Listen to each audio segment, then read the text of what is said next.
little bit about hitting times and return times. Okay, so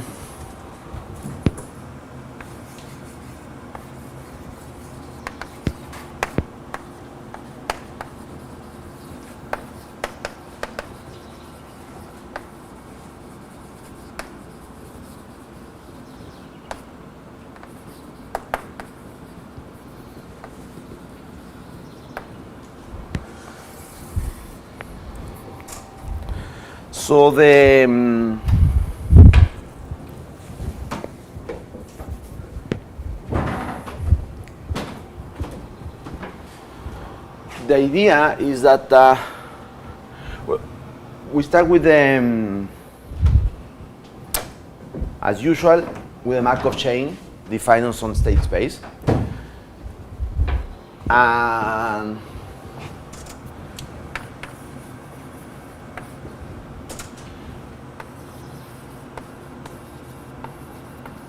so for a given point x on the state space of our Markov chain,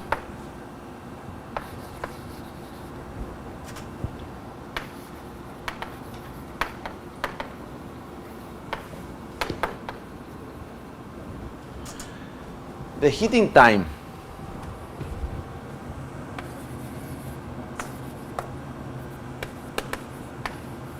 of the point S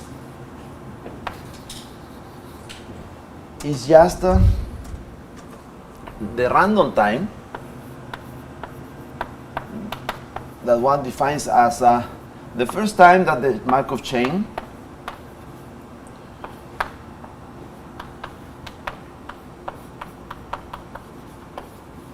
jumps to the point x. Okay, so notice that here I'm taking t bigger or equal than 0. It means that if the Markov chain starts at the point x, then this hitting time is equal to 0. So notice as well that here I'm using notation infimum instead of minimum, because this number actually could be equal to plus infinity, because it could be that you never hit the point x. That could be the case, for example, if the chain has an absorbent point. No, so, meaning that if the chain has a point on which you add, such that if you arrive there, you stay there forever, and you are looking, so that's the point y, let's say, and you want to study the hitting time of a point x different from y, and you start from some point z here, you could arrive to x before y, and then you will stay at x forever, and therefore the hitting time of y is equal to plus infinity. And notice that this is a random thing, so it could be that it's equal to plus infinity with some probability, which is strictly between 0 and 1. So those are possibilities, no? So this hitting time is a random time.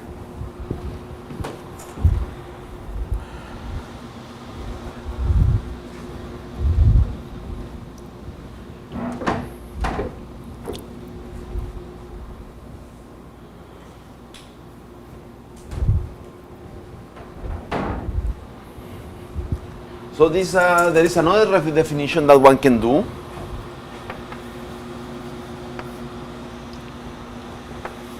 which is the return time.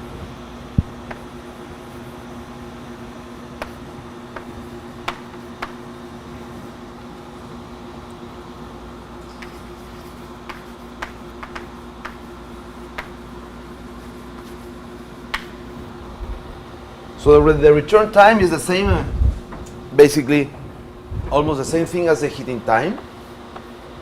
It's usually defined with a plus here.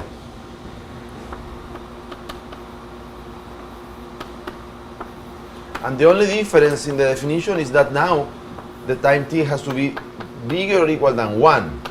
Okay? What is the difference? So if one starts at the point x, it doesn't count. If you start at a point y different from x, then these two times are equal. Because if y is different from x, it means that this guy here is bigger or equal than 1, and it means that these two guys are equal. But if you start at x, first you have to go out one step, and then you start to see if you go back to x or not. Okay? And so these are definitions, and there is a theorem. Okay?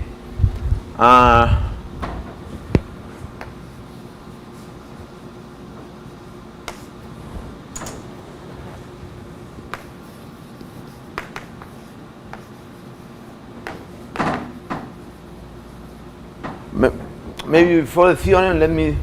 I think I already did that. Irreducible.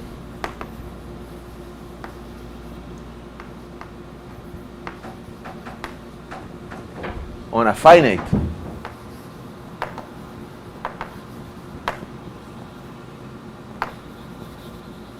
State space omega. What else do we need? So let's say pi be the stationary measure.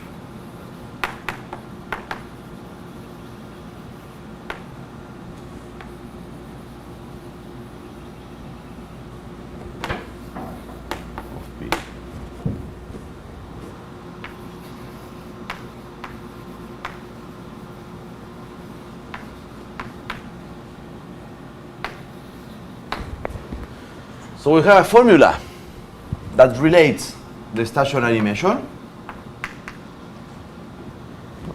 Maybe I'm going to write it the other way around.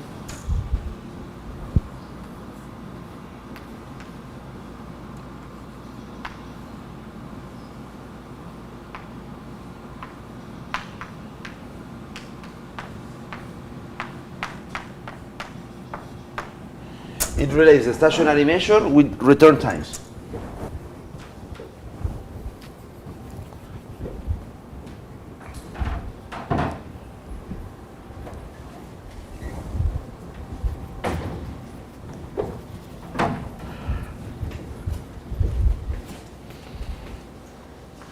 Okay, so this is a theorem. I'm not going to prove this theorem, okay? You can find the proof on your favorite reference. I want to, instead of looking at the proof of the theorem, I'm going to explain you why this theorem should be true, okay, conceptually, okay?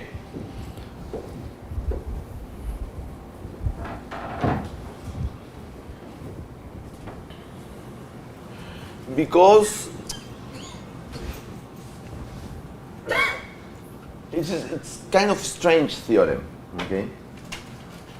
That the time you need to come back to the point where you started is inversely proportional to the invariant measure of that point, okay? Because, so the first thing I want to try to make you understand is that this is a strange result, okay? And the reason why it's a strange result is because if you look at this return time, you're looking at the change until you come back to the point where you started from.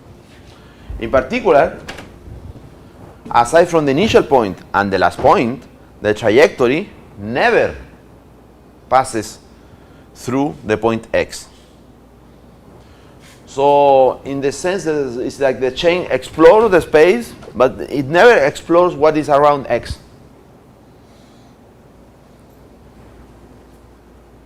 And then, well, the time it takes the chain to go and do some exploration and come back is inversely proportional to the measure of the point where you started from. So it's a strange thing because you are obtaining information about the point where you started from, looking at all the other points. Okay?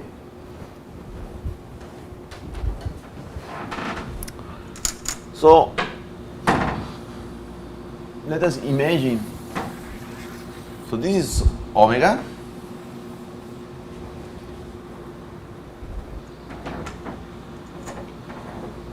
This is a point X. And let's look at the following. So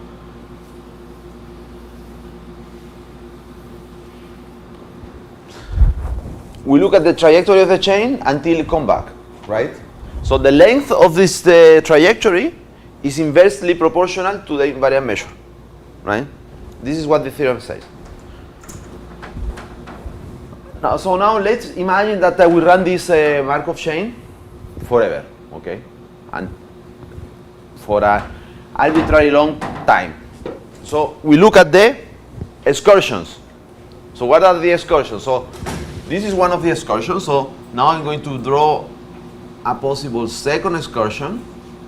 Okay, so I go around again and I look at the trajectory until I come back to the point X again. And now I'm going to look at a third excursion, okay? This is a possible third excursion. Okay?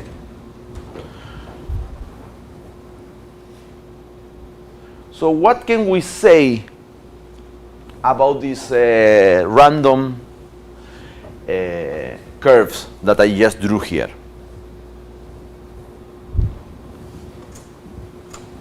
So we can say there is something we can say. Actually, they are independent, because I came back to the site X. Now, what is going to happen in the future is independent from the past. That's the Markov property of the Markov chain. Therefore, these random curves that I'm drawing there are realizations, independent realizations of the same random curve. So all these curves are independent because you come back to X, and now what your next loop, your next excursion is going to be independent of the previous one. So you go around again. You come back. Now we are going to go around again, and it's independent of the two previous ones. Then you come back. Now you go around again, and each one of these excursions is independent of all previous ones. Okay? So I can think about these excursions as IID random variables. Okay? So this is something, and here you have to have a little bit of abstraction, which is very important in probability theory, is that random variables can have values on any set. They do not need to be numbers. Okay? We have been looking at examples of this because we are looking at Markov chains. The state space of a Markov chain can be a complicated object. It doesn't need to be a number. No? It could be a set of configurations, it could be a permutation, it could be an element of a group, it could be a very complicated object. So, and it's an stochastic process whose values are on this complicated state space omega. Here I'm taking another level of abstraction and saying that now what I'm drawing here are IID random variables whose values are now trajectories.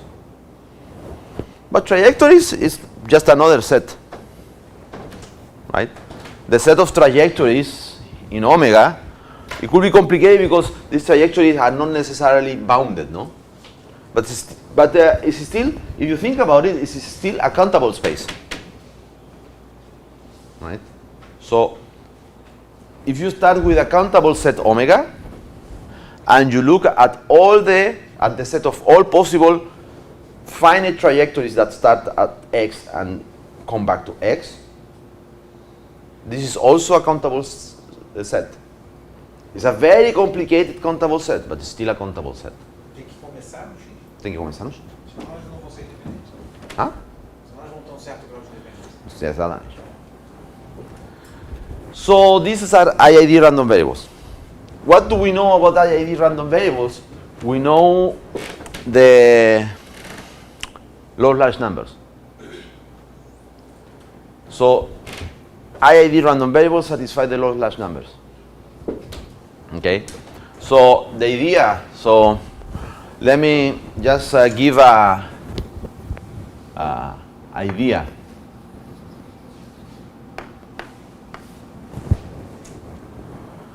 So I'm going to define a sequence of times that I'm going to call So this is the idea of a proof, like a proof sketch? exactly.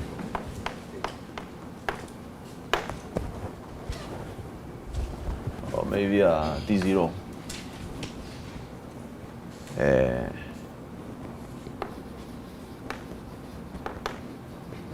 Be given by, so T0 is equal to 0, and Tn plus 1, it's equal to the first time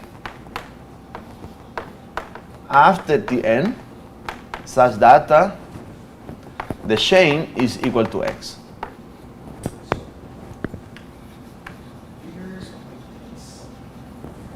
Bigger, no? Yeah, exactly. Thank you. We are going to assume that x0 is equal to x. Okay.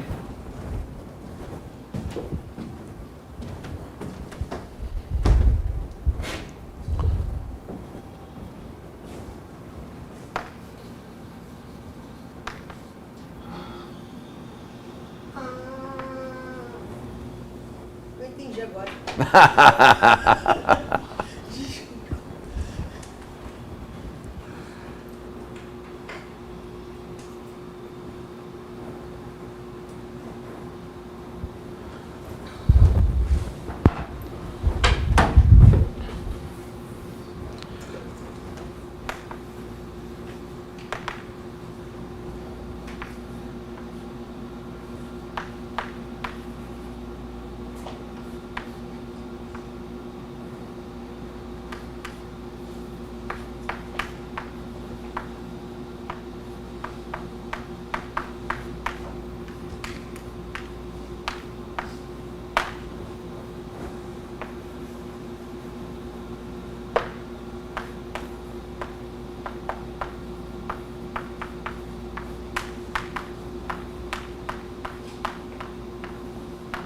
Okay, so the idea is that, so what I'm doing here, so what are these times t in here are the return times to the origin, okay?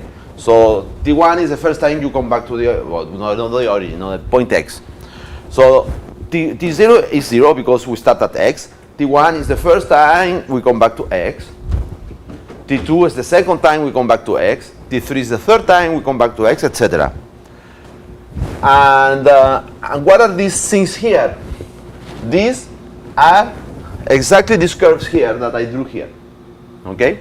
So gamma n, gamma 1 is the first, is what I'm calling an excursion. An excursion is a path that goes around our state space omega and comes back at x, okay, without passing through x during the excursion. Okay, so it's a path that starts at x, ends at x, and is never equal to x in the middle. So that's what we call an excursion, and these are excursions, and these excursions are independent and identically distributed. Okay. In particular, they satisfy the low large numbers. But okay, so the lowest large number is for IID random numbers, not for IID random curves. So how do we transform this into a number? Well, we can take the following. No, we can define. I'm going to define n x of n y. The cardinality. Okay, so it's the following. It's the sum from I equals tau n minus 1 to Tn of the indicator of xi equals to y. Okay? In other words, this is the number. It's the number of times that gamma n passes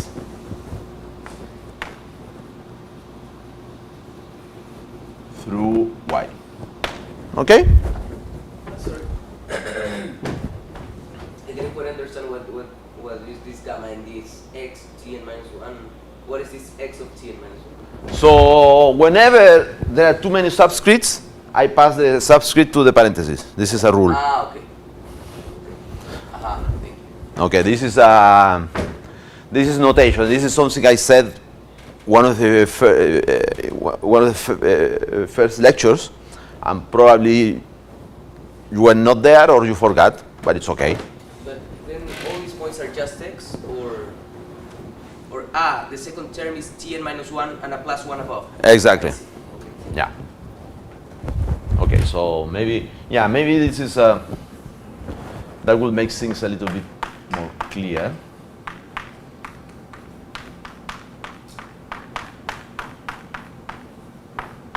Yeah. So this is the number of times that the path passes through the point y. And what do we know about these numbers? These are numbers. And these numbers are IID.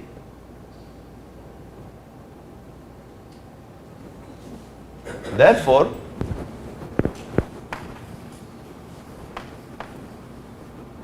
by the law of large numbers,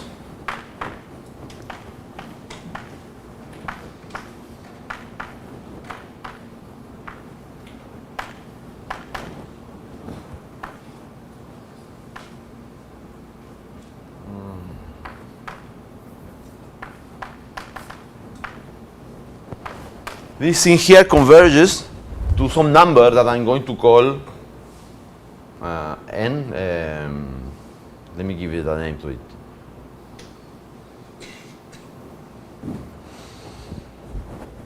So I'm going to give it a name, whatever name.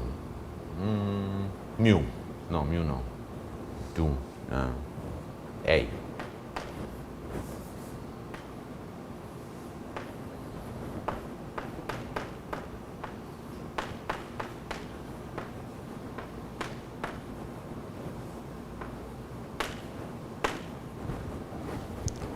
Which is just the expected times that you pass through that point.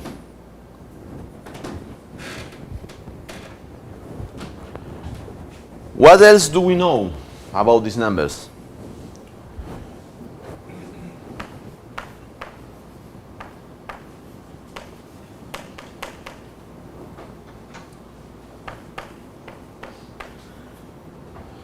If I do the sum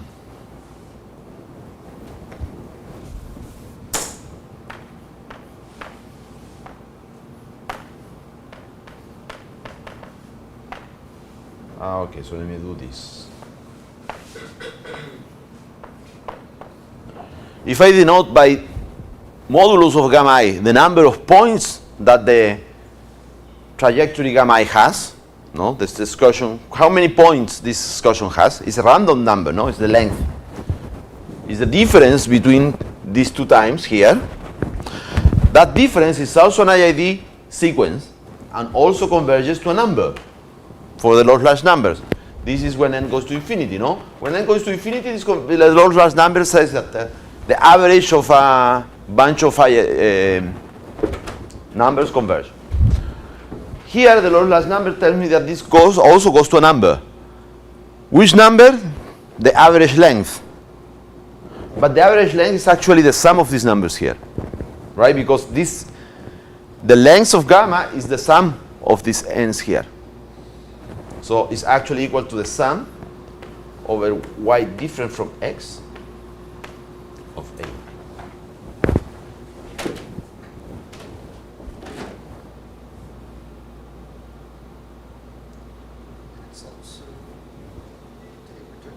Hã?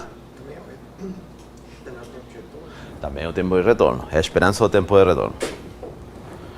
So this is also equal to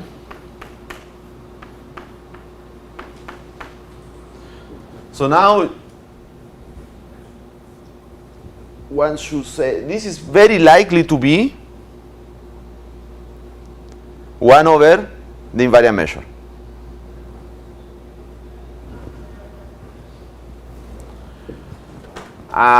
It's actually true. Okay? And why is this true? Because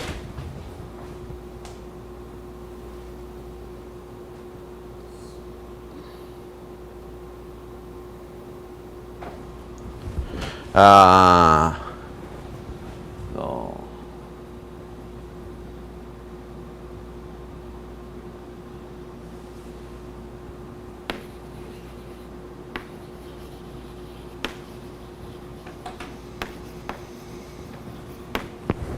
We also have another thing.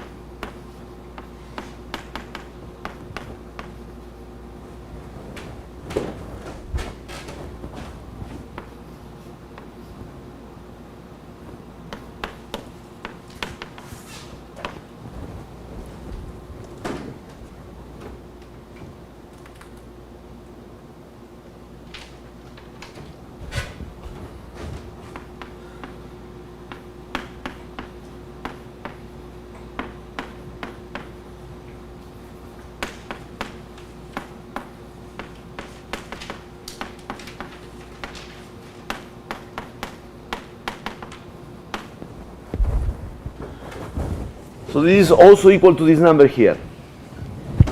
And what happens here is the following. This thing here is the lower large numbers again. This times Tn, they go to infinity.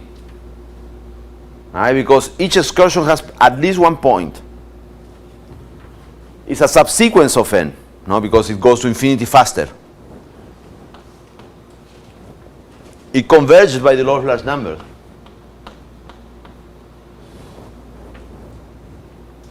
To what? Now is the expectation of this thing here, which is the invariant measure. Because this is because of the convergence theorem of Markov chain.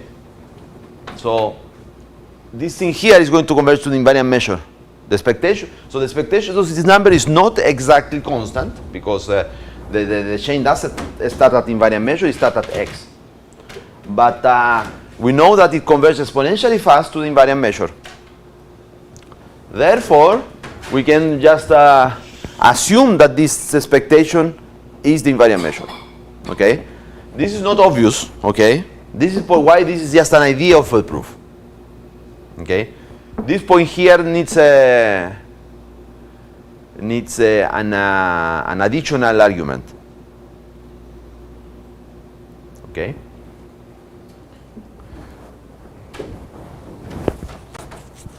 And the additional argument is actually that this number here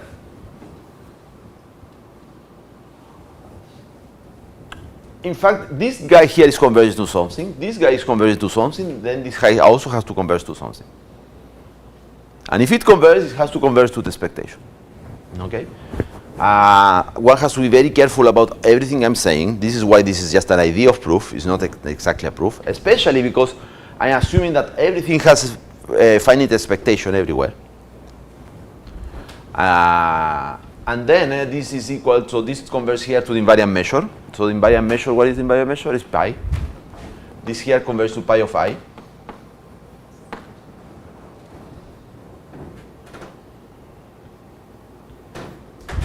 This guy here converts to what?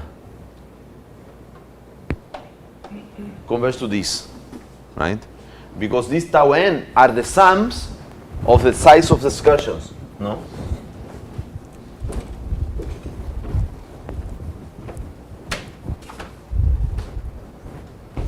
So this guy here is converging to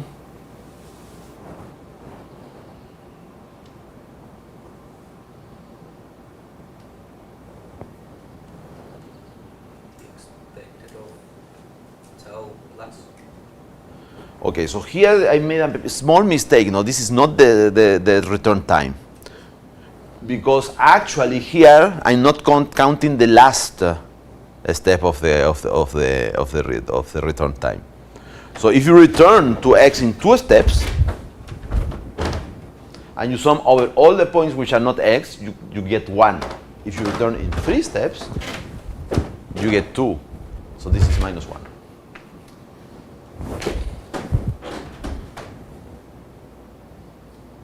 So this is important. So this one gets to the expectation of tau x plus, and this one here converts to the expectation of tau x plus minus 1. And from this equation, you get exactly the equation there, because you get that this expectation is equal to 1 over 1 minus the sum of these numbers here.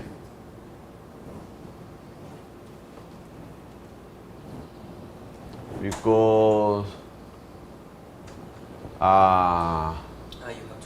you just have to sum over y.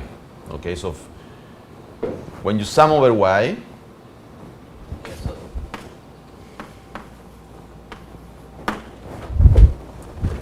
you get this relation between all these numbers. Okay, so one more time. This is just an idea of the proof.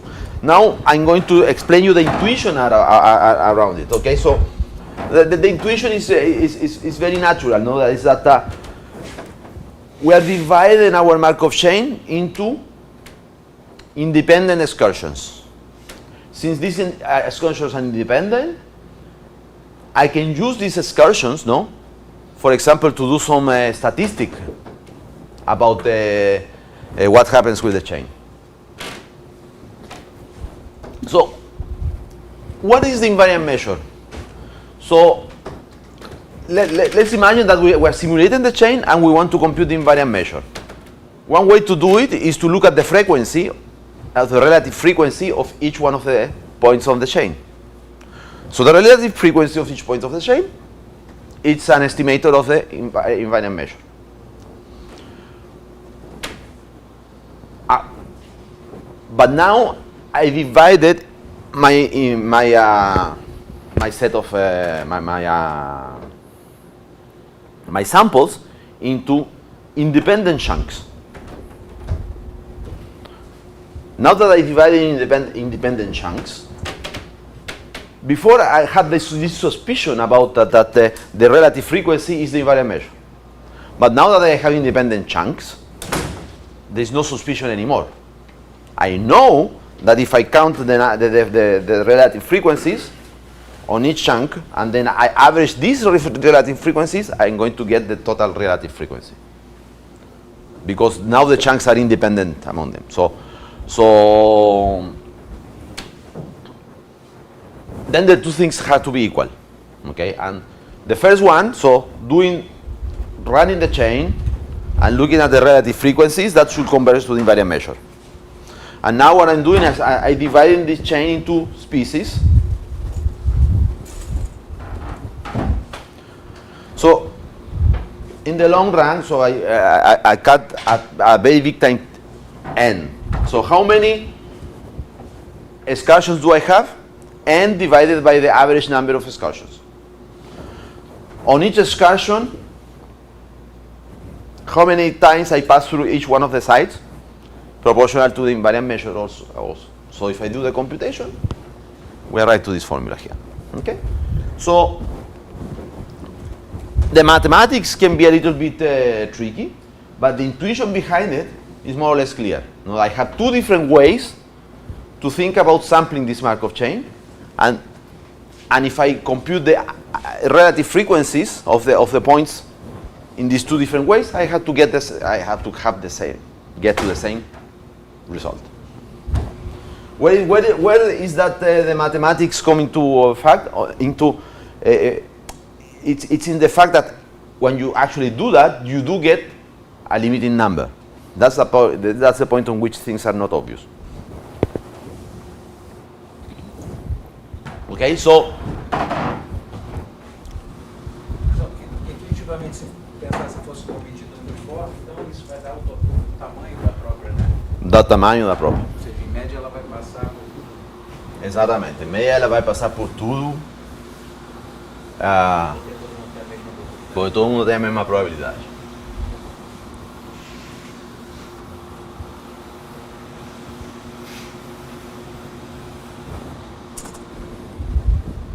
So now, okay, so now what I want to do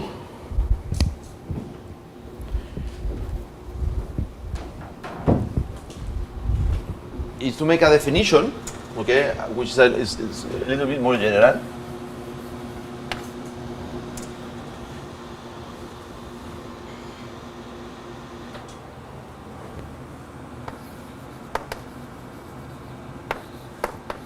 If one take a subset A of omega,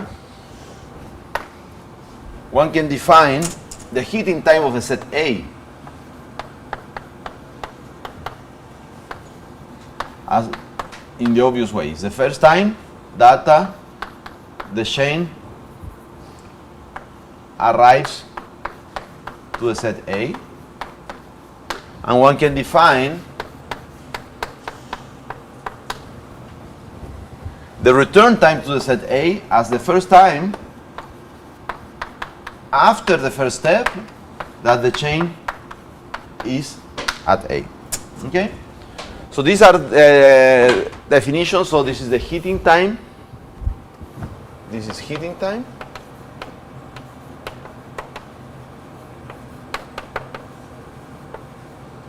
Of A, and this one here is the return time.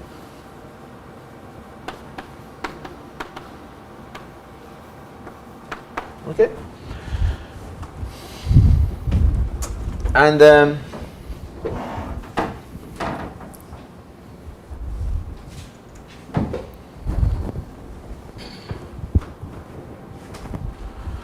the question that one can try to solve is, so this question, how do we compute this expected number? Okay, so this is a little bit more general than this, right?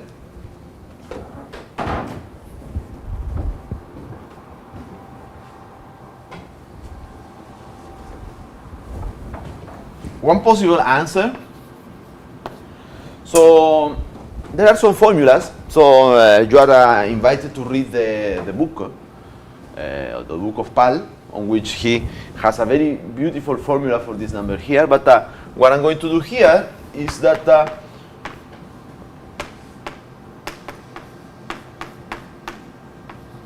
if one defines this number here,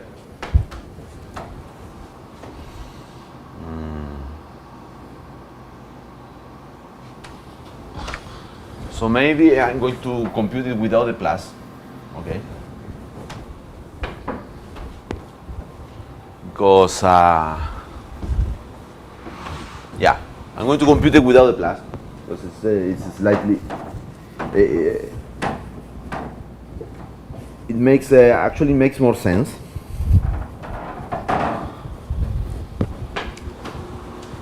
So, if one wants to compute this number here, there is one trick, which is the usual trick mathematicians do, which is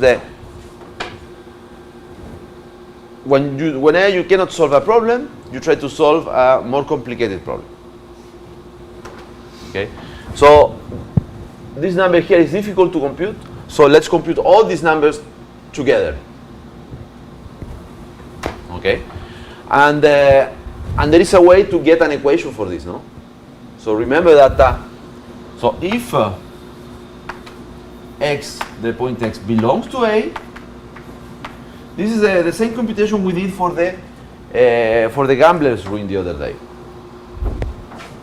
This function is equal to 0. Okay?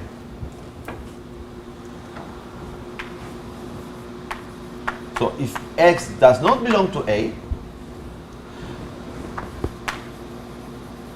then f of x is bigger or equal than no, yeah,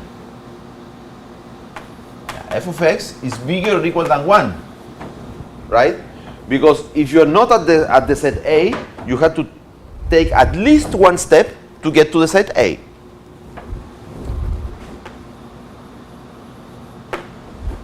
And we can do this trick about okay, so let's take one step. Let's see where the chain goes. Okay, so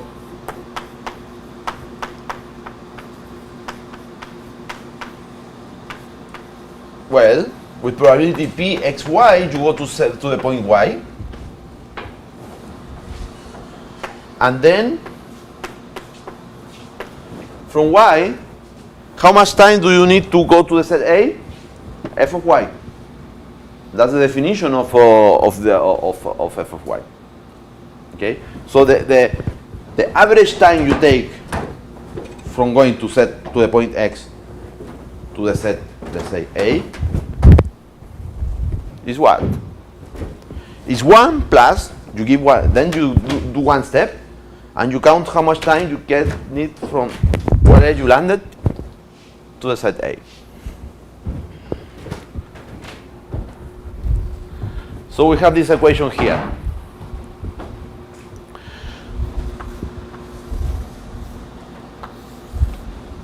So this equation here has a name in mathematics. Do you know the name of this equation?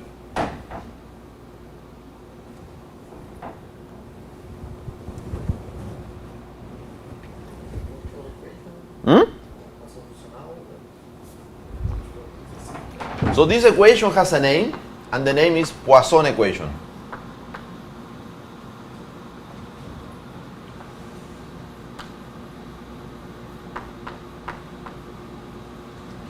Maybe. Huh? So maybe you have seen Poisson equation. Poisson equation is this in general.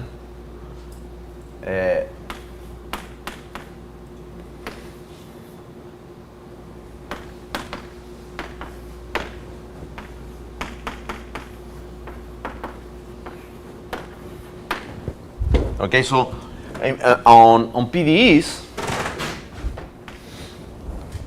this is what people call the Poisson equation.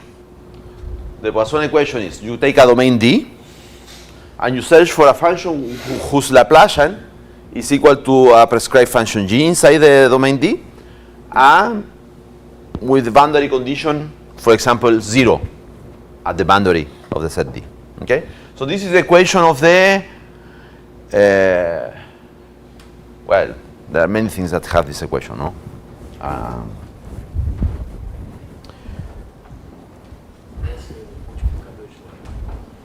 Professor, desculpa, porque eu lembrei de Poisson, por definição, ele trata de tempo de chegada, a frequência de chegada, que é muito usada, por exemplo, teoria da exposição. Ah, sim, sim, sim. Aí, desculpa, porque aí... Nah, sim. So this equation here is that equation there with the left-hand side minus 1. Why? Because f of x is also the sum over y of pxy times f of x. Because the sum of these numbers is equal to 1. So one can actually rewrite this equation here in the form minus 1 equal to the sum over y of pxy f of y minus f of x. So this equation is equivalent to this equation here. You pass the one to the other side. You take the f inside the sum. And you observe that the sum over y of this thing here is 1 because p is a stochastic matrix. And then what happens is that this is a the Laplacian has this property, no? You may or may not remember this property of harmonic functions, no?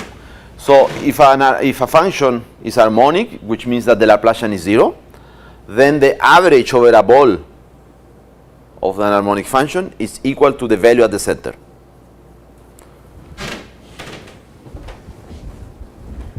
Or if you want, this number here, when you take, for example, the simple random walk on the lattice, it's the discrete Laplacian. It's an approximation of the continuous Laplacian. So there are various ways in which one can interpret this equation. The main point is that the basic features that the Poisson equation satisfies, this equation here, are also satisfied by the other equation there. Okay? So for example, this equation here, the Poisson equation, satisfies what is called the maximum principle. So if you take two solutions with two different functions g and g1 and g2, such that g1 is bigger than g2, then f1 is bigger than f2. Or the other way around.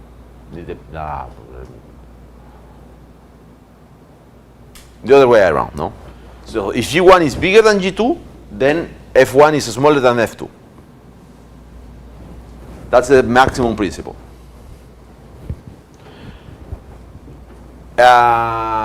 Another thing is that this equation here appears if you want to minimize the energy of a function g, of a function f.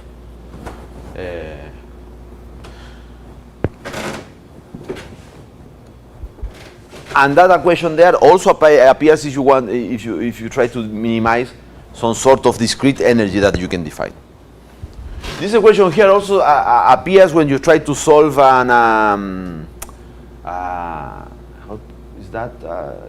If one imagines that one wants to do an optimization problem, no? If one tries to find the best fit of a function so this prescribes this boundary condition. I want to find the best fit of this function f for the function g. No? Esattamente. So, well, it's called Poisson equation. Né? Só me lembro de ter ficado tempo lagrangiano em cálculo 2 em relação a coeficiente Lagrange para você calcular a borda de um. É a mesma coisa ou algum Lagrange diferente? É parecido, é parecido. Não é exatamente a mesma coisa, mas tem a ver.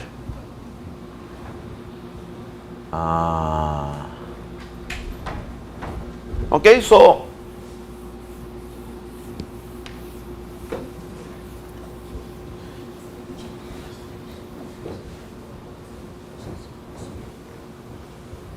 this is just to point out that there is a deep connection between Markov chains and what is called sometimes in the literature potential theory. So potential theory is the theory of solutions of this type of PDEs. Yeah? A gente consegue, desculpa, Sim. Então a gente consegue, pelo visto, modelar processo de Poisson por Markov. Sim. Só que o tempo seria meio que contínuo, né? Então, okay, so what I want to do now, I want to start to talk about some examples, okay? So now, up to now, it has been mostly theory. So now we go to some, to discuss about some examples. So we discussed the other day about the gambler's ruin, and now I want to talk a little bit about something that is called birth and death chains.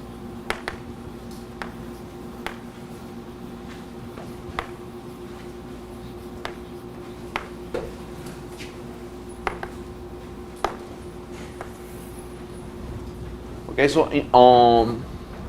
on birth and death chains, omega, the state space,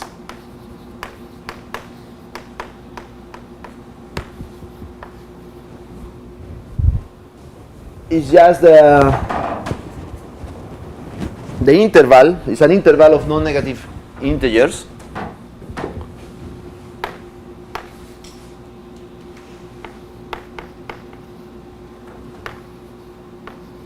But sometimes one can take infinite, n equals to infinity. Okay? Then we define a sequence, no? So we have a sequence Pn.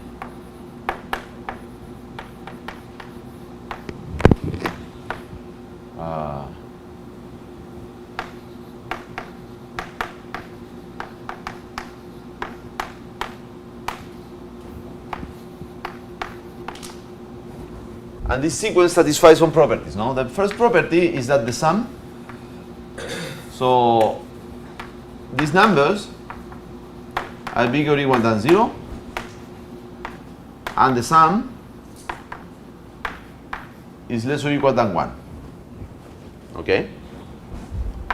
And the second property, which is important, is that Q of 0 is equal to 0, and P of n is equal to 0. Or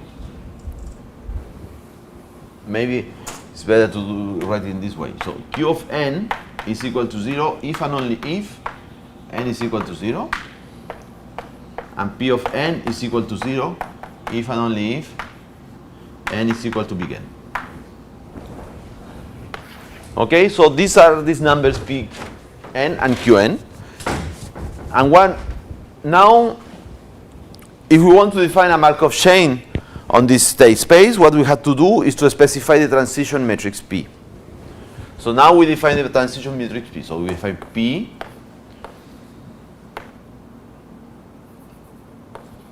xy is going to be equal to.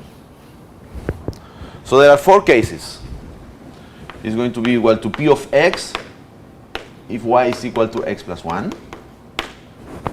Is going to be to Q of x if y is equal to x minus 1. Is going to be equal to 1 minus P of x minus Q of x if y is equal to x. And it's going to be equal to 0 in all other cases. Okay? So now, so there is this saying that says that, so it's saying that an image is worth 1,000 words, no?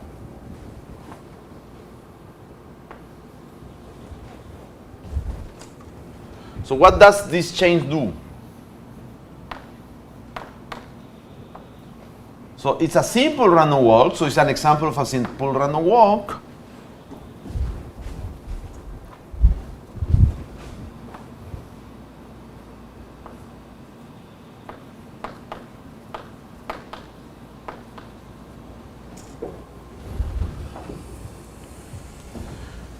That has these transition probabilities.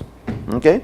So it can only go, it could stay at the same place, it could go to the left, it could go to the right, and the probabilities are Px, Qx, and well, and there is the excess probability, which is the probability that the change just stays where it is. Okay? So these are the probabilities. The usual simple random walk corresponds to the case Px equals to Qx equals to 1/2. The usual asymmetric random walk corresponds to case Px and Qx also constant, but not necessarily equal to 1/2. If the sum is not 1, we are in the lazy case. If the sum is equal to 1, it's not the lazy case. And there is this condition, which is that at 0, you cannot go to -1. And there is also this condition that at big N, you cannot go to big N plus 1. Okay? This big N could be infinite. Okay, or could be finite. So, and this family of Markov chains is called birth and death Markov chains. Okay? Because, so the idea is that one possible phenomenon that one can model with this type of chains is the population of some community. Okay, there is a community of some bacteria, and then bacteria they die, or they reproduce, they divide, and there are some probabilities associated to that, and then there is some sort of random evolution. It's one possible way to think about this model here. So this transition to the right is thought to be a birth, and the transition to the left is thought to be a death in the community. Okay? One does not have to take this this association too seriously, because then if one tries to do this too seriously, one start to think, well, if you arrive to 0, then you cannot go down from 0 because there are no individuals in the community, and then there is no reason why there will be new births. And then you can say, okay, but I'm going to count only the children in the community, and then a death is not really a death. It's the children became adults, and then it's a different phenomenon, and then you could have that. So you can have these endless discussions about the interpretation. But the important point of the birth and death chain is that birth and death chains are chains on which one can do lots of exact computations. Okay? So there is a theorem which is very surprising.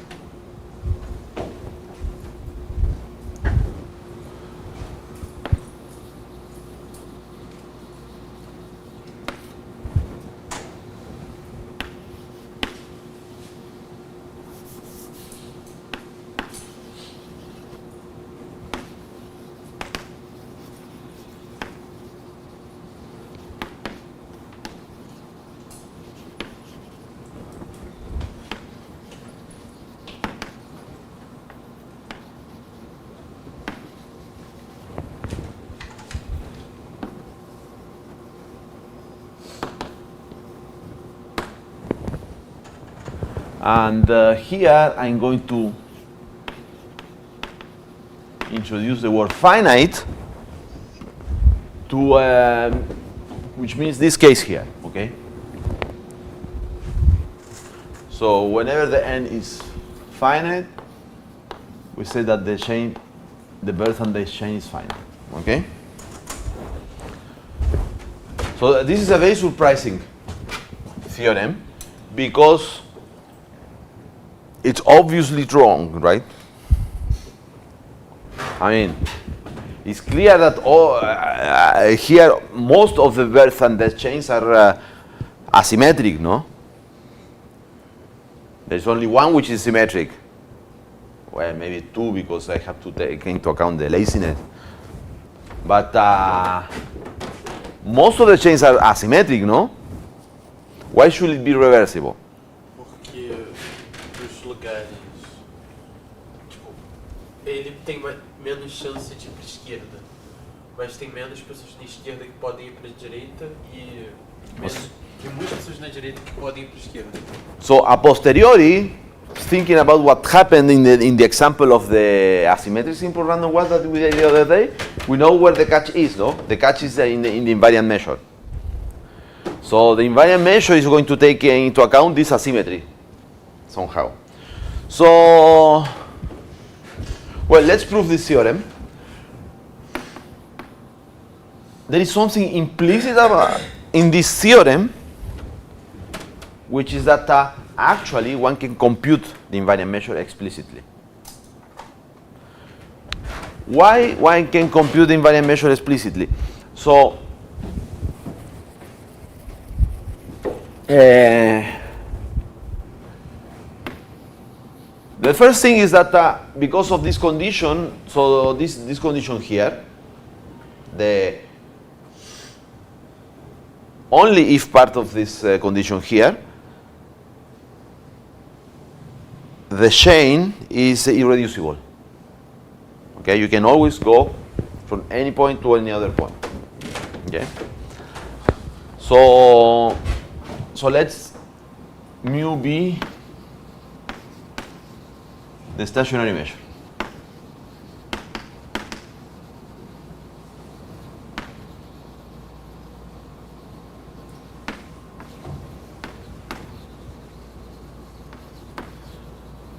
Well, the stationary measure satisfy a system of equation, no? It's mu of x. It's equal to, so what comes in is equal to what comes out. So what comes out of the site x is mu of x. What comes in is mu of x minus 1 times p of x minus 1 plus mu of x times 1 minus px minus qx, right? Because this is the probability of staying. And then it's mu x plus 1 times q x plus 1. Okay? So now I can think about this relation here as a linear recurrence for mu x plus 1. So if I rewrite it as a linear recurrence for mu x plus 1, I take this to the other side, so we get px plus qx mu of x divided by qx plus 1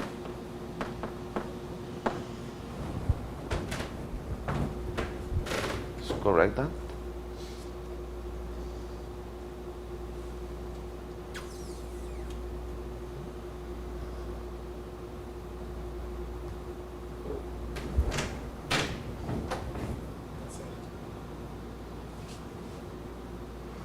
Minus px minus 1 mu x minus 1 divided by qx plus 1.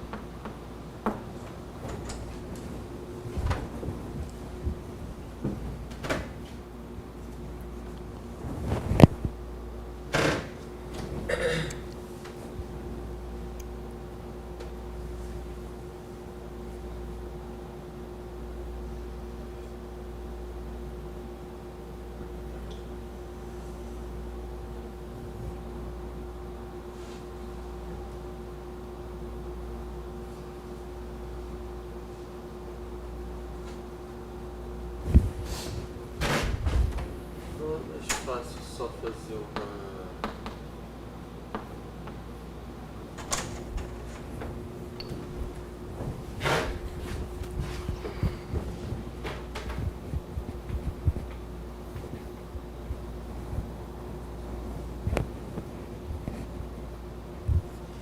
A resposta é sim, tá?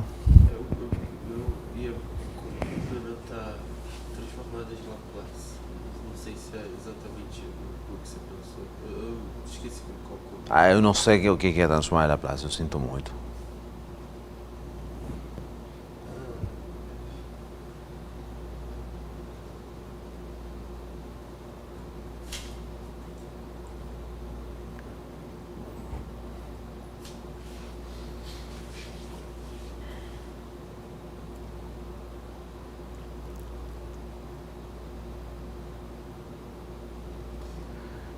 So this one here is difficult to solve, no? Because it's okay, it can be solved, right? It's a linear recurrence of second order. There is a problem there, no? Because it's second order. Second order, they have the space of solution has dimension 2. And there should be only one solution. It means that among the solutions, there is only one, which is a probability measure. Okay? So, what can we do there? We can try to solve it somehow, in some way. No? Maybe we can try to do a few terms and see if we can say something clever, no?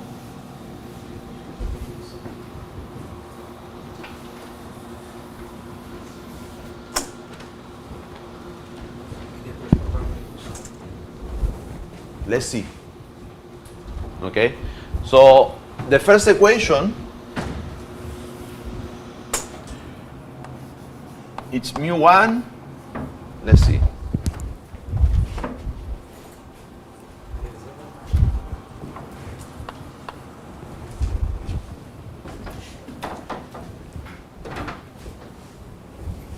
So Q0 is 0. No?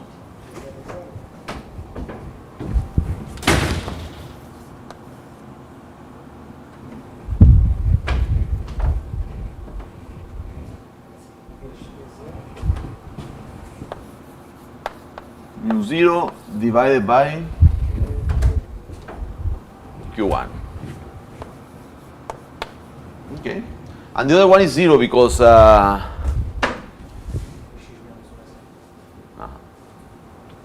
okay, so this is the first is the first equation. Okay.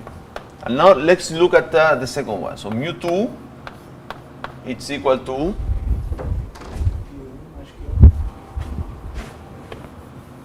P1 minus Q1 divided by Q2 times mu1, but mu1 is here.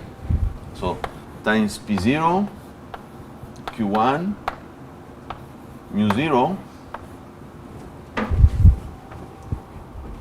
and then we have also mu0, no, an extra term. So plus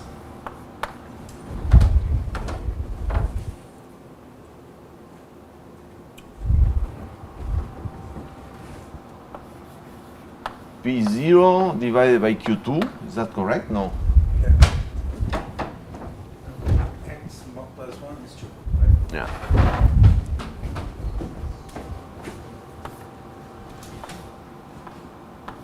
Mu0.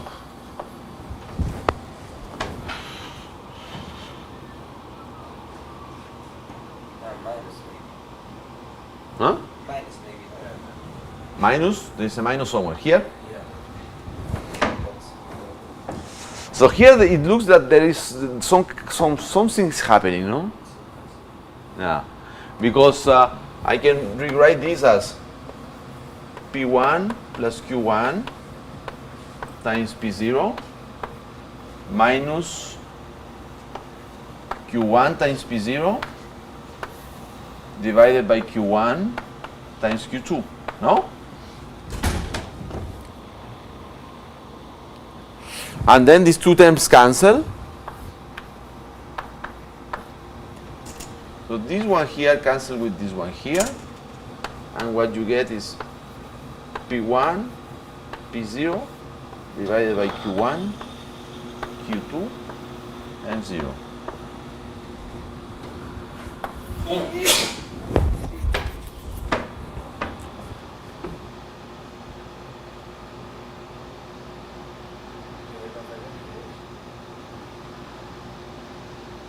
Well, let's do one more.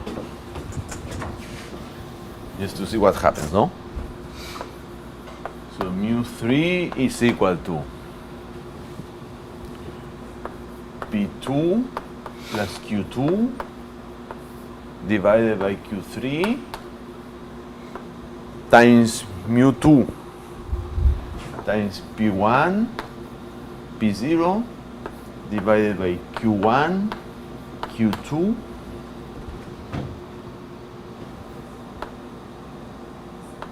minus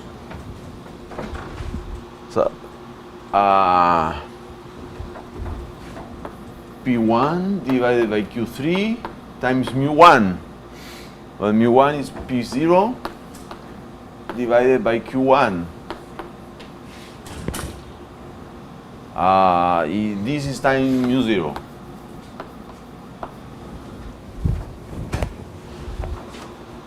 And then miraculously, this term cancels with this term again. So if you do the computation, you will discover that this is equal to P2 times P1 times P0 divided by Q3 times Q2 times Q1 mu0. Okay? So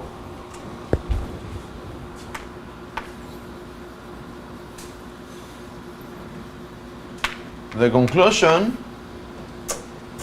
is that mu of x is equal to the product from I equals to 1 to x of pi minus 1 divided by qi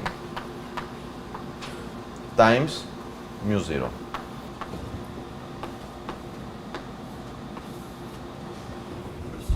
¿Sí? E na. Vamos supor que você começa em uma borda aqui. Tipo, você começa na esquerda, extremo esquerdo. Isso. Não, tá. O segredo está aqui. Que essa constante a gente tem que determinar ainda. Okay, so here we have some options, no? We could show this formula by induction, no? But this is not actually a good idea, no?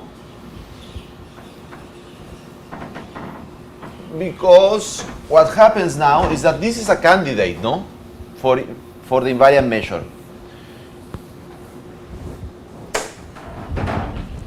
And of course,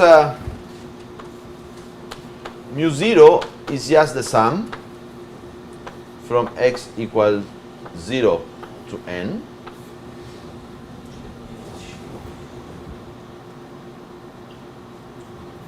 Now, actually, it's better to write it in this way. So, if you make the sum here over all x, this has to give you 1. Right? So, the sum over x. So the first term is different, no? Because for x equals 0, there is no product. So that's why I'm taking the first term out of the sum.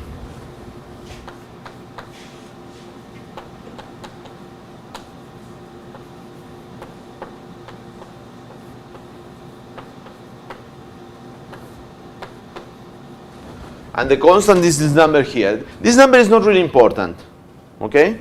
Because it's just the normalizing constant. It's just the constant that you have to put here for this number to become a probability measure. What is really important is that all these entries are actually positive. So we can do this, okay? Even because the equation for the for the stationary measure is linear, no? So actually any multiple of the stationary measure satisfies also the eigenvalue function, the eigenvalue equation for stationarity. So this is the conclusion. Here you can say, okay, let's prove this by induction, but actually there is a better thing to do, because we can take this as a candidate for the invariant measure. And the theorem actually claims that the measure is reversible. So if it is reversible, it should satisfy a simpler equation, the detailed balance equation. Okay, so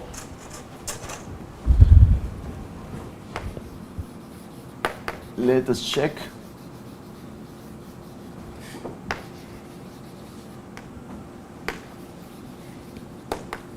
Detailed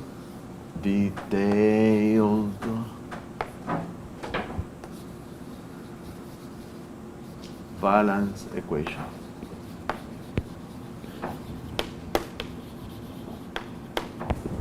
So what are the? So we have mu x times px minus mu x plus 1 times qx plus 1. Okay? So this has to be equal to 0. This is a detailed balance equation. Okay, so let's compute this number here. So we have a formula, no? So it's okay. So let me write it by x like this. It's p1, it's p0 times up to px minus 1 divided by q1, up to qx times px minus p0, up to px divided by q1, up to qx plus 1 times qx plus 1. And you see that here I'm multiplying by px and I get in the same numerator. And here I taking out qx plus 1 to get the same denominator. So this is equal to 0. Okay? So effectively, this measure is reversible. So we have an explicit formula, and very simple in fact, for the invariant measure of a birth and death chain. Okay?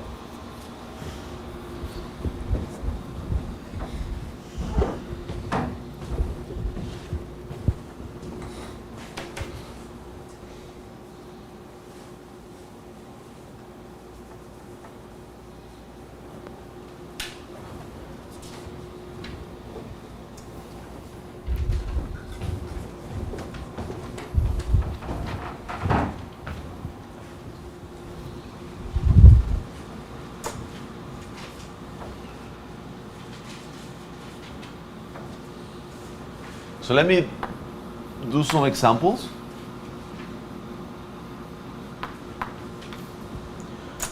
So I'm going to do an example on which n is equal to infinity. For n equals to infinity, it is not necessarily true that we have an invariant measure, right?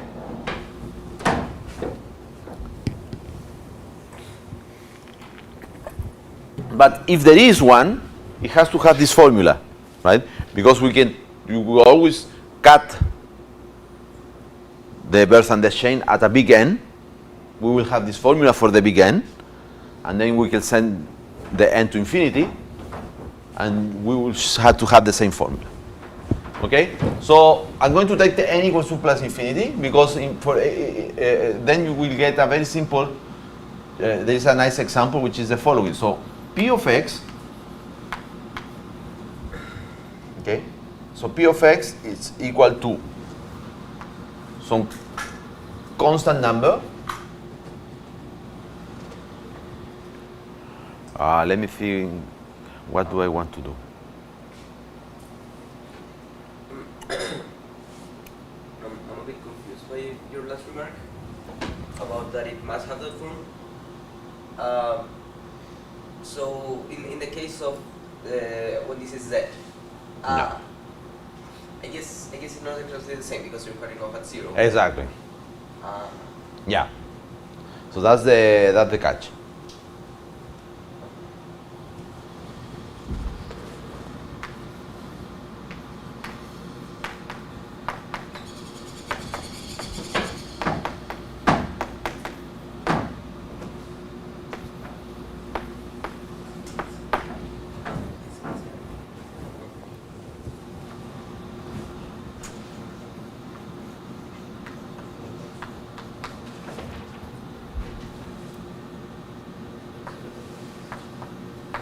Sorry, when you said if it has a stationary probability, when you said if it has a stationary measure, did you mean to say measure or probability measure? Probability measure. Okay.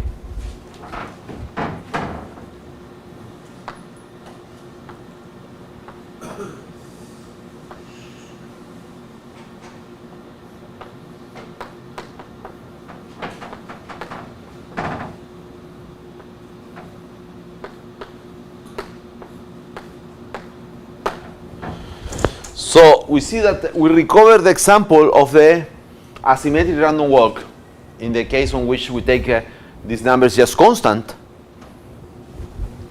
with p smaller than q. No, because then all these probabilities p's, this number p's, are smaller.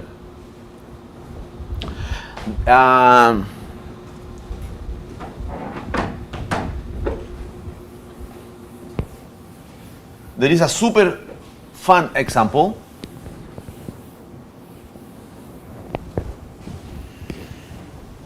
Which is the following.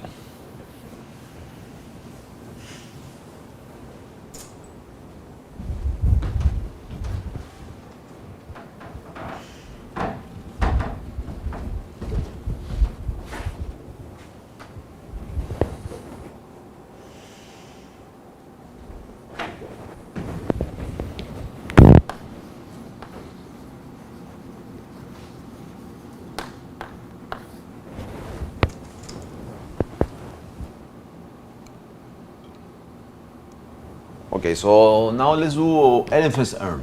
Okay, Ehrenfest erm. So what is the Ehrenfest erm? Ehrenfest erm is the following. It's that you just take the following number. So px, it's equal to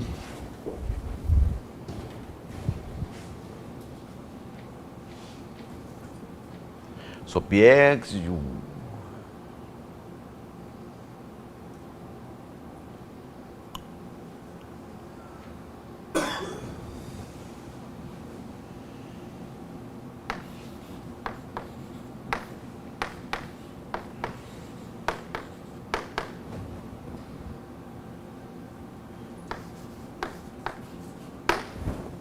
Okay.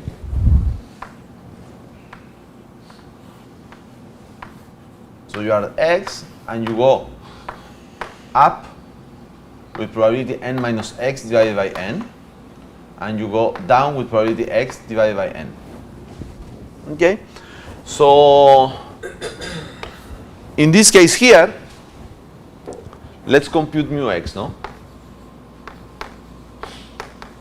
Well, it's mu 0 times p0, which is 1,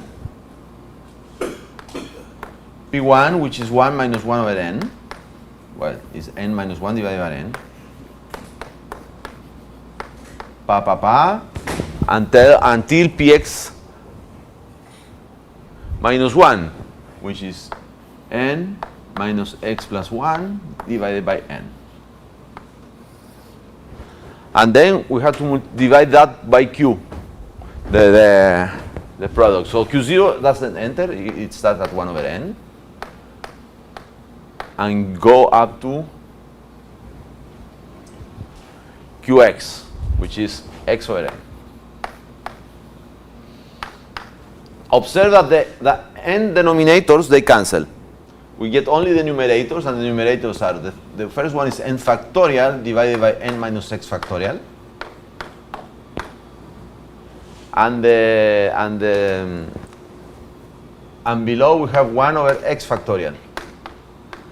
So this is also known as n choose x, right? And there is a mu 0 everywhere, no? And we know that the sum over x of this number here is 2 to the n. So actually the constant mu 0 is 1 to the 2 to the n.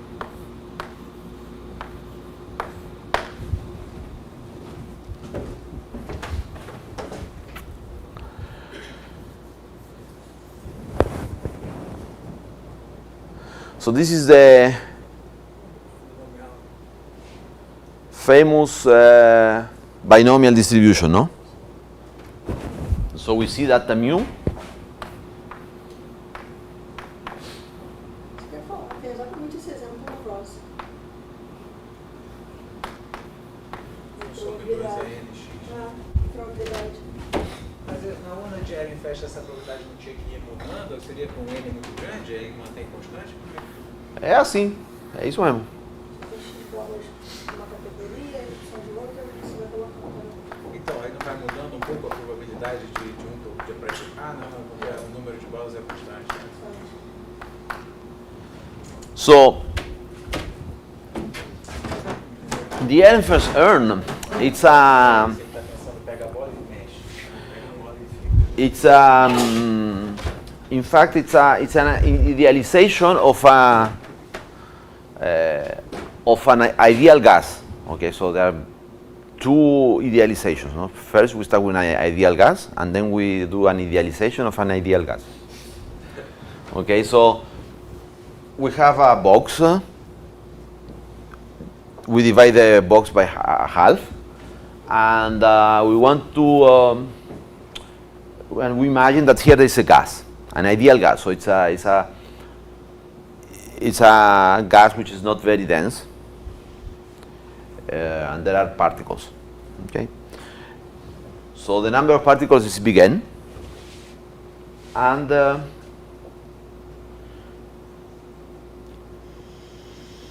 the question is how many particles are on the left side of the box. And from some physical considerations coming from thermodynamics, if we can think about this as a Markov chain, discrete Markov chain, which is that the following: we record each time a particle changes from one box to the other. Okay. And so if the laws of thermodynamics are okay, then what happens is that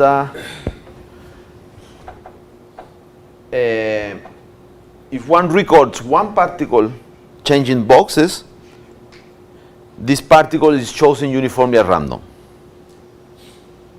Okay, so the probability of choosing one box on the left going to the right, it's proportional to the number of particles on that box, and the probability of choosing one on the right is proportional to the number of particles on the right, and that gives rise to this exactly this transition rate here. Okay, so this is this idealization that the number of particles on the half of the box is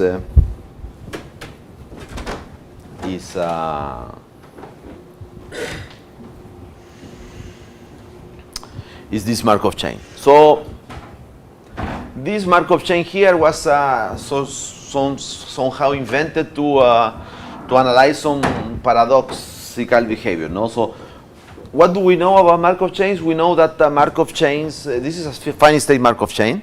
Therefore, it is what we call recurrent. Okay, it's going to pass through all points infinitely many times. Okay, it's always going to come back to the point where it started. So in particular, at some point, this Markov chain here will pass through the state at which all particles are on the left hand, on the left box, and no particle is on the right. No, that happens with probability 1. Someday will happen. But we have a theorem about that, so we compute how much time it takes that. Okay? So, from monotonicity considerations, the worst it can happen is that we start with everybody here and we write to everybody here, no? So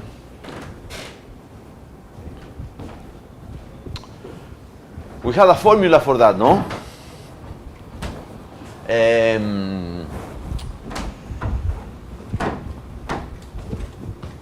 What I did prove, I didn't prove everything, but what I did prove is that we start with all particles here.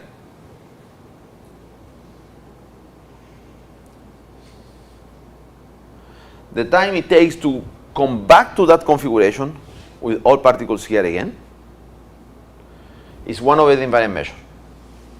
Okay. So that one looks like the most favorable configuration.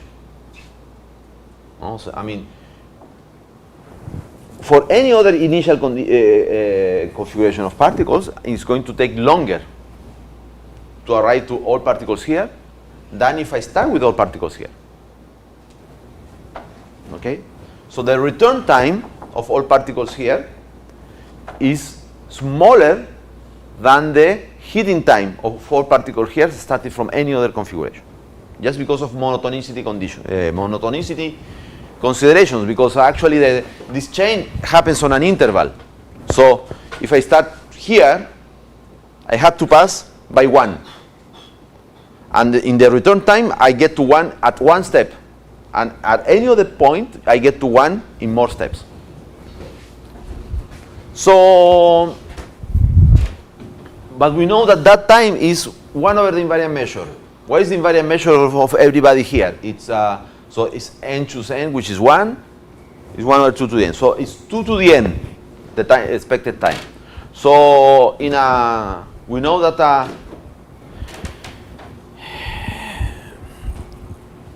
so do you know how many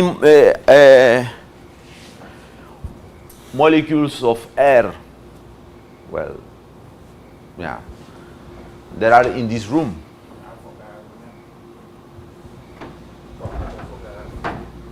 Okay, so this is the Avogadro number, but the Avogadro number is a number of molecules that are where? Não, mol. 32 gramas de oxigênio, mais o ar. Mol que é 1 sobre 22 de litros, eu acho. Something like that. So it's then the Avogadro number is 6 times 10 to the 23, more or less. So that's what is in a cube like this size, more or less. Okay, so in a room like this, there are like 10,000 of those cubes. So we have to put some 5 or 6 extra guys on the 10 to the something. So we got something like 10 to the 28. So the probability of arriving to this configuration in which all molecules are in one corner of the room is 2 to the 10 to the 28, which is very big. Okay, so this is why it doesn't happen. So thermodynamics for a long time was a very conceptually difficult to grasp subject, because it doesn't deal with deterministic states of matter. It deals with statistic states of matter. So, for example, there is this fact that in principle,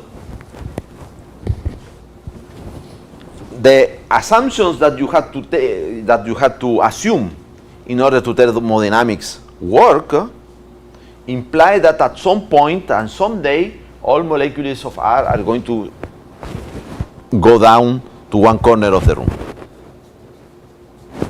universo também. E aí explicaria até a singularidade. Não, o universo não. Porque não vai virar tudo uma coisa só um dia. Não, porque o universo não satisfaz as hipóteses da termodinâmica. Você não sabe se o universo é fechado, se é aberto, se é isolado. Exatamente. Para isso, o universo teria que estar, de fato, para o universo satisfazer as leis da termodinâmica, ele teria que estar isolado do resto do universo. Fechado e isolado. E, em particular, teria que haver alguma coisa fora do universo onde ele pudesse estar fechado.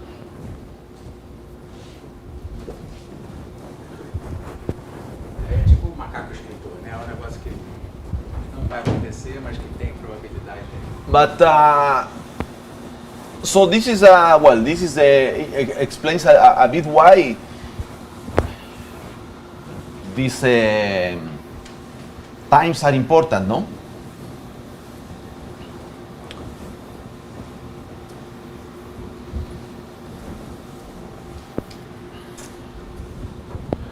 Okay, so now I'm going to give another example. It's related to this one, so it's the Bernoulli-Laplace urn.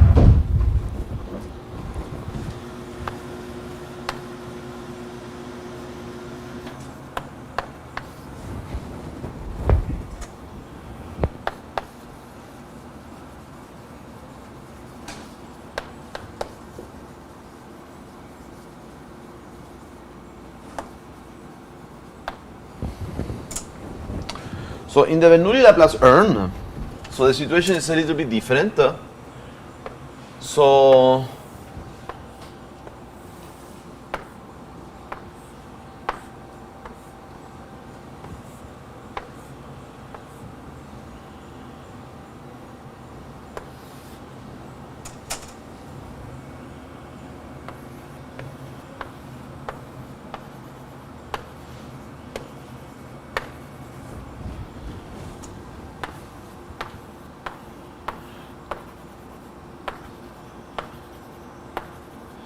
the Bernoulli Laplace urn is slightly different. Okay, so in the Bernoulli Laplace urn, it's not an ideal gas because actually particles, they fill the whole space. Okay, so this is something they call it a fermionic gas. Whatever does it mean? Okay, so sometimes people say, you know, the electrons on a metal form a fermionic gas.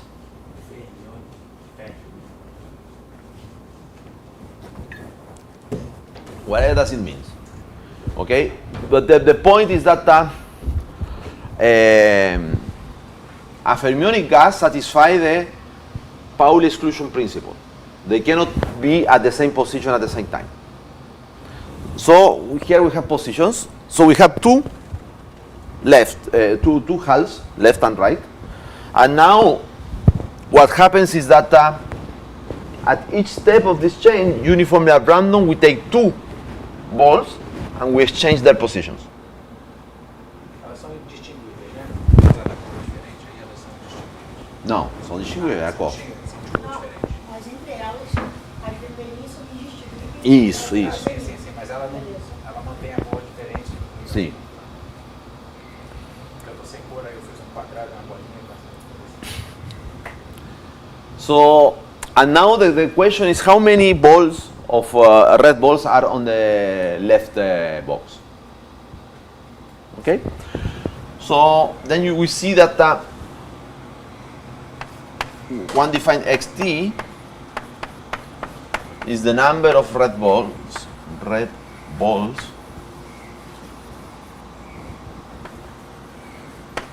on the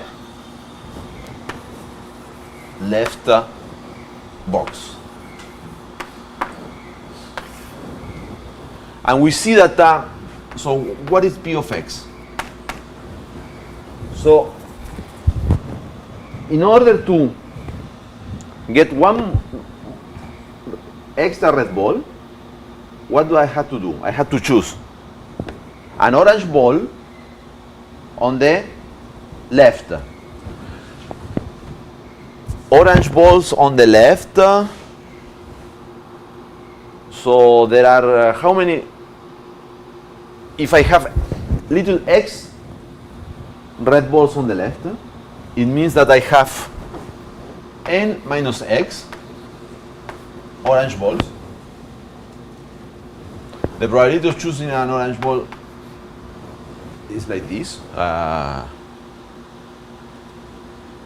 So it's 2n, no? Because I have 2n.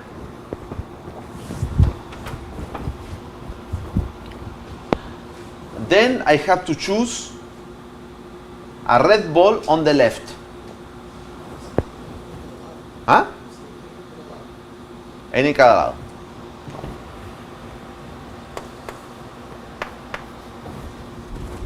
Porque se fosse N em total, tem que ser par.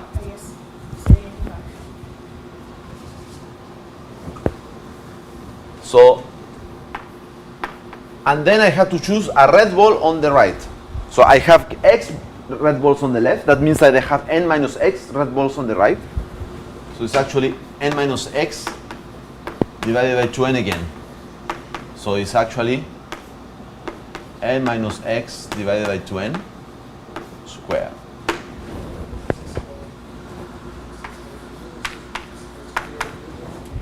Ah? Vou escolher duas quaisquer. Então posso escolher duas no mesmo lado. and qx. So how do we choose qx? So now if I want to get one red ball less, I have to choose a red ball.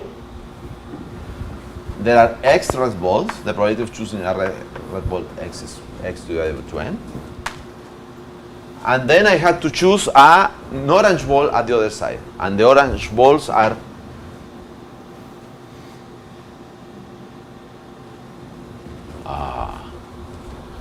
let me see. So there is a symmetry, no? The number of orange balls on the right is equal to the number of red balls on the left. A dinâmica é escolhe duas e troca. Tu escolhe duas e troca. Pode escolher as duas do mesmo lado. Enfim, e aí troca.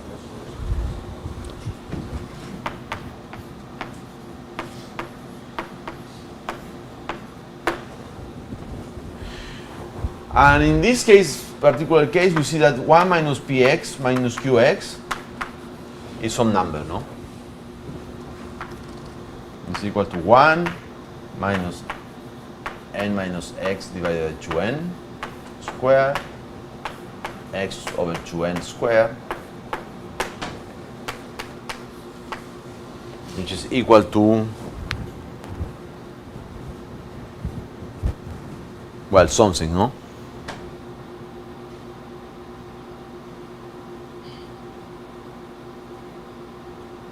So let me think if I want, what do I want to do? No, estou pensando, no dice any. So let's do this, which is easier. I mean, it doesn't really matter because it's just it depends on whether the chain is lazy or not.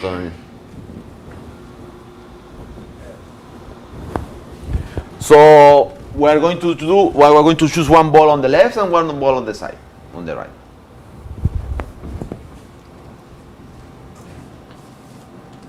And in this case, this is a little bit nicer because now there is some algebra here, no? Because if you do the algebra, you discover that this is twice x n minus x divided by n squared, right?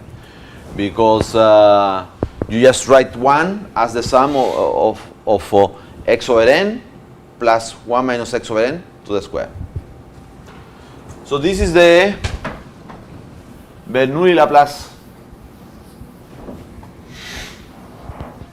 chain, and now we want to compute the invariant measure. So what is the invariant measure? So mu of x is p0 times p1, etc. So p0 is 1. P1 is m minus 1 divided by n squared. And I go up to px minus 1. So px minus 1 is n minus x plus 1 divided by n squared. And then I had to divide that by the products of the qn's. But the q start at 1, not at 0. So the first one is 1 over n squared times 2 to the n squared up to x over n squared. So the n's cancel, and what you get is n minus x factorial squared. Sorry. It's n factorial. So mu 0 somewhere, please. Huh? You're missing the mu 0. Yeah, I'm using the mu 0, the normalization constant. Let's put it here. So it's easier to put it just here.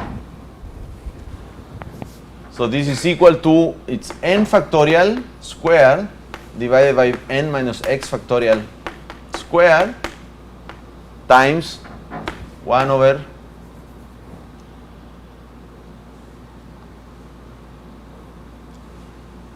x factorial squared. So it's equal to n over x n choose s squared. So do you remember the sum of that? Yes. Yeah, of course. The guy from combinatorics, remember. L fatorial sobre x fatorial sobre x vezes x menos L menos x fatorial, né? I don't remember. I don't have any idea. Do you remember? 2n escolhidas. So this means that mu of x is just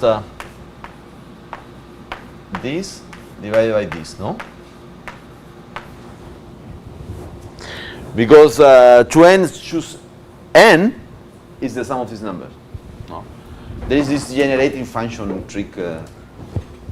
I mean, I don't remember the number. I remember that with some generating functions you prove it.